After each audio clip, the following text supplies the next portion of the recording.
बिस्मिल्लाहिर्रहमानिर्रहीम। अस्सलामु अलैकुम। हुकूमत बन चुकी, 5 हफ्ते गुजर चुके, लेकिन अवाम के साथ कितना बड़ा धोखा हो रहा है आप सुनेंगे तो आपको अंदाज़ा होगा। इमरान खान साहब ने आज एक बात कहा कि ये झूठ के अलावा कुछ बोल ही नहीं सकते। उन्होंने कहा ये झूठ के अलावा कुछ इनमें सलाहियत नहीं कि बोल सकें, जब बोलेंगे झूठ बोलेंगे। आज हुआ यह कि जनाब कौमी असम्बली का बड़ा ज़बरदस्त इजलास बुलाया गया। अब जो तहरीक इंसाफ सबसे बड़ी जमात है वो तो अब असम्बली से इस्तीफ़े देके जा चुकी। अब असम्बली में हो क्या रहा है आप अंदाज़ा लगाइए, जिस पर इनके हामी भी चीख रहे हैं कि आप कर क्या रहे हैं, कितना फ्रॉड करेंगे, कितना धोखा देंगे अवाम को, जो आपके करने के काम हैं वो आप कर नहीं रहे। इस वक्त जो मुआशी सूरत हाल है, लोग चीख रहे हैं, हर चीज़ की कीमत को आग लगी हुई है। हर रोज़ एक नई कीमत सामने आ रही है, उस तरफ तवज्जो नहीं है। इमरान खान फोबिया हो चुका है हुकूमत को। किया क्या है जनाब कौमी असम्बली में जाकर के जी ये इदारों के ख़िलाफ़ इमरान खान बोल रहा है, ये इदारों के ख़िलाफ़ एक पूरी कैंपेन चला रहा है इमरान खान, और इस पर करारदाद जनाब मुतफ़िक़ा तौर पर मंजूर की जाती है। लेकिन उसमें शहबाज शरीफ साहब ने एक बहुत बड़ी बात कर दी, एक बहुत बड़ा एतराफ़ कर लिया है कि ये झूठ बोलते रहे, धोखा देते रहे। जब इन्होंने कहा कि जी कोई ख़त नहीं, कोई धमकी नहीं, कोई साजिश नहीं, ये सब कहते रहे। आज वज़ीर आज़म शहबाज शरीफ ने फ्लोर ऑफ द हाउस मान लिया, खुद कहा, उनके अल्फाज हैं कि जी धमकी दी गई पाकिस्तान को। हमारे सफ़ीर ने बताया पाकिस्तान को धमकी दी गई। अब ये कौन कह रहा है? ये वो शहबाज शरीफ कह रहा है कि जिनका कहना था कि जी अगर ये सब सच साबित हुआ तो मैं इमरान खान के साथ खड़ा हूंगा, लेकिन उस वक्त आए ही नहीं। एक और नेशनल सिक्योरिटी कमेटी का इजलास बुलाया जब वज़ीर आज़म बन गए, और आज इन्होंने असम्बली में कह दिया कि हाँ जी धमकी आई थी, ये धमकी थी। अंदाज़ा लगाएं अब आप।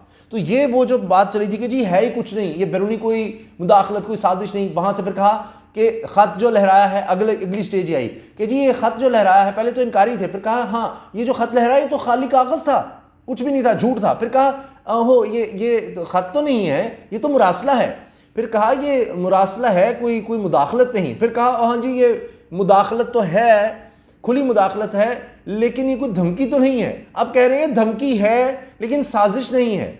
अगली स्टेज ये होगी, मैं आपको बताता हूँ, कहेंगे साजिश तो है लेकिन इसमें हम नहीं हैं, ये होगा। तो जनाब लोग इस चीज़ को नहीं मानने वाले, और वो लोग जो इनके हक़ में खड़े होते थे कि जी ये नहीं वो नहीं, अब खुद वो भी साफ़ ही कह रहे हैं कि जी अब आपने मान लिया कि धमकी थी, अब तो इमरान खान आपको छोड़ेगा नहीं, आप जो मर्जी कर लें। बात आ गई, अब ये किधर जाएंगे? लेकिन असल इजलास बुलाया था इमरान खान के खिलाफ कि इदारों को ये कर दिया वो कर दिया, एक जुमला नहीं मिला इन्हें। इमरान खान ने जो बोला इदारों के खिलाफ, इमरान खान ने कहा है कि जी मीर सादिक, मीर जाफिर, नवाज शरीफ, शहबाज शरीफ हैं, और मैं अब अगले जलसे में, जेएलएम के जलसे में इसका जवाब दूंगा, भरपूर जवाब दूंगा। उन्होंने यहाँ पर ये बात कर दी। तो ये जो धोखा दिया गया आवाम को कि जी नहीं कुछ नहीं, धमकी ये वो, आज उन्होंने मान लिया कि इमरान खान जो कहते थे वो सच था, हकीकत को मान लिया। पहले इन्होंने शौक पूरा कर लिया नेशनल सिक्योरिटी कमेटी का इजलास बुलाकर, अब इनको असम्बली में मानना पड़ गया है। एक और इनको शिकस्त ये हुई है कि वो जो मदीना मुनव्वरा वाला अफसोसनाक वाक़या था, उसमें मुखालिफिन पर उन्होंने इल्ज़ाम लगाया, सारा कुछ किया। अब जो इजलास हो रहे हैं उनमें पता लग रहा है कि इससे कुछ हासिल नहीं होना, लेने के देने पड़ गए हैं। ख्वाजा आसिफ ने भी कहा कि मज़हब कार्ड का इस्तेमाल ये बड़ा नुकसानदेह है, मत करें, ये बात हो रही है। और अब शेख राशिद को, शेख रशीद के जो भतीजे हैं, उनको ज़मानत भी मिल गई है। तो अब आप अंदाज़ा लगाएं। और यहाँ तक खबरें चल गई कि जी वो जो लोग थे उनका तो तहरीक इंसाफ से क्या ताल्लुक़ बनना था, वो कहीं से घुमा के वो तो नून लीग से ताल्लुक़ निकल रहा है। तो ये तक हो गया कि जिन्होंने शुरू इंस्टिगेट किया, इस तरह से मामला तो सारे सामने आ गए। फिर आप देखिए कि एक तो ये धमकी का सारा मामला मान जाना, फिर ये जनाब एक ड्रामबाजी करना, जी इमरान खान ने कुछ कह दिया इदारों के खिलाफ, एक लफ्ज़ नहीं, एक जुमला नहीं मिला इन्हें। नवाब सिराजुद्दौला और मीर जाफ़र की जो मिसाल थी, यहाँ तो असम्बली के अंदर जो मौजूदा वज़ीर दिफ़ा हैं ख्वाजा आसिफ साहब, उनके ज़रा बयानात देख लें कि हम कोई जंग नहीं जीते। ये मैं दोहरा भी नहीं चाहता कि क्या क्या किया इस इदारे ने। और जनाब परवेज़ रशीद कहते रहे कि जी हालात ख़राब करे, फ़ौज संभाले नवाज शरीफ, ये बातें होती रहीं। मरीम साहबा क्या क्या नारे लगवाती रहीं, आज भी वो क्या नाम ले रही हैं, जनरल फैज़ का नाम लेकर क्या क्या कह रही हैं।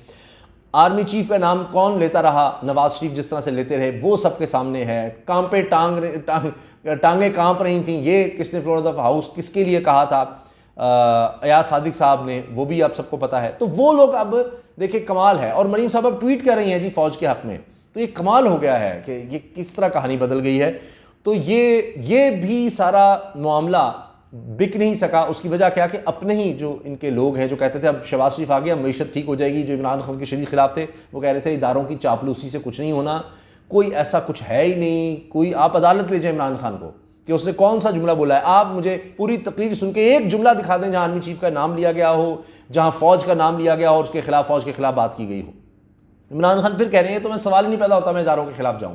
तो आप अंदाज़ा लगा लीजिए कि कितनी बुखलाहट है, क्या हो रहा है। तो जो असल हुआ यह है कि जो धोखा दिया गया वो एक्सपोज हो गया है।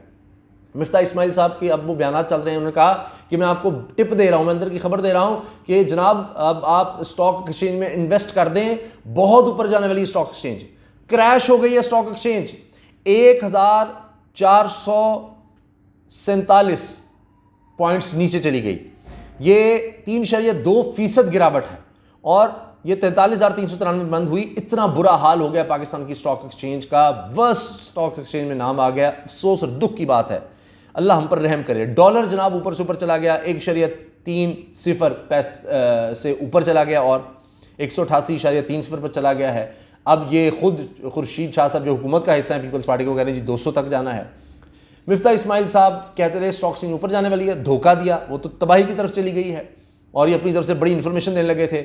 अब एक और बयान इनका चल रहा है मिफ्ता इस्माइल का, ये कहते रहे माजी में इमरान खान के दौरे हुकूमत में कि 137 रुपये कर दिया है पेट्रोल, 137 रुपये, ये जुल्म है, हम 1 रुपया नहीं बढ़ाने देंगे। ये क्या बात हुई कि IMF के $1 अरब के लिए आप पेट्रोल जो है वो उसकी कीमत बढ़ा दें, हम नहीं होने देंगे। ये 137 रुपये पर इनका बयान था। अब हुकूमत में आने के बाद क्या कह रहे हैं कि 245 रुपये कीमत होनी चाहिए पेट्रोल की। 245 रुपये पेट्रोल डीजल जो है ये जी पेट्रोलियम मसनूआत 245 रुपये की होनी चाहिए। और सुन लीजिए 15 को इन्होंने पेट्रोल की कीमत बढ़ा देनी है क्योंकि 18 को गालबन इनके मुज़ाकरात होने IMF से, उन्होंने पेश की शर्त रखी हुई है कि हाँ जी $8 अरब देंगे क्योंकि आपको माफ़ी मिल गई है अब बैरूनी ताकत से, लेकिन आप ये पेट्रोल की कीमत बढ़ाएं। तो ये कह रहे हैं जी मरहलावार दे दें, ये है शहबाज शरीफ की बात करें, उस पर हम तफसील से बात करेंगे कि चीन, सऊदी अरब और UAE से क्या यानी इज़्ज़त अफजाई हुई है, अल्लाह हम पर रहम कर दे, वो भी हम बात करेंगे। तो ये मिफ्ता इस्माइल यानी जो वज़ीर ख़जाना है उनका माजी देखें और हाल देखें कि किस तरह से लोगों को वर्गलाया गया, धोखा दिया गया। और अब देखें सागडार कुछ कह रहे हैं और जनाब मिफ्ता इस्माइल साहब कुछ कह रहे हैं। आगे जनाब अब इमरान खान साहब ने जो तकरीर की उस पर जनाब वक्त ज़ाया किया जा रहा है, जिस तरह दीगर मामलों पर वक्त ज़ाया किया गया, यानी जिस तरह आप देख रहे हैं कि ये जो इंतकामी सियासत है उस तरफ सारा जोर है, सारा कुछ उस तरफ, अवाम के रिलीफ का कोई ख्याल नहीं। जिसको कह के रहे महंगाई मुकाओ, नहीं, ये अवाम मुकाओ इन्होंने काम शुरू कर दिया है, महंगाई मुकाओ का नाम ज़रूर लिया था। तो अब ये सब एक्सपोज होता चला जा रहा है। और आखिर में जनाब आप ये देखिए कि गवर्नर पंजाब वाला मामला, वो एक नया आईनी बहरान पैदा हो गया क्योंकि सदर ने कहा है कि नहीं, ये गवर्नर को हटाना जो है ये बिल्कुल गलत है, इसकी मैं इजाज़त नहीं दे सकता और इख्तियार जो है वो सदर के पास है। अब इस पर धमकी देना शुरू कर दी है कि जी हम ये कर देंगे वो कर देंगे। तो अब आप देखें कि किस तरह से मुल्क में क्योस पैदा कर रहे हैं और ख़बरदार कर रहे हैं। और ये रिपोर्ट है कि जी जुमेरात को इन्होंने धावा बोलना है और वहाँ पर एक एक्शन किया जाएगा और law and order situation create की जाएगी और ज़बरदस्ती गवर्नर को वहाँ से निकाला जाएगा। अब ये इस वक्त सूरत हाल है, ये इनकी गवर्नेंस है, ये इनकी सोच है मौजूदा हुकूमत की जो आप सब देख रहे हैं।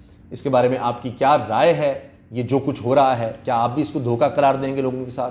और जिस तरह से सारा कुछ एक्सपोज हो रहा है कि जनाब कहने वाले खुद हैं इदारों के खिलाफ। आज भी मुझे याद आ गया शहबाज शरीफ साहब ने कहा है जी जिस इदारे ने इतना दूध पिलाया इसको इतना अरसा 3.5 साल और कभी इस इदारे ने किसी को इतना ख्याल नहीं किया, इतना पाला पोसा नहीं है जितना इमरान खान को किया, तो ये जनाब इदारों पर कीचड़ नहीं आप उछाल रहे हैं?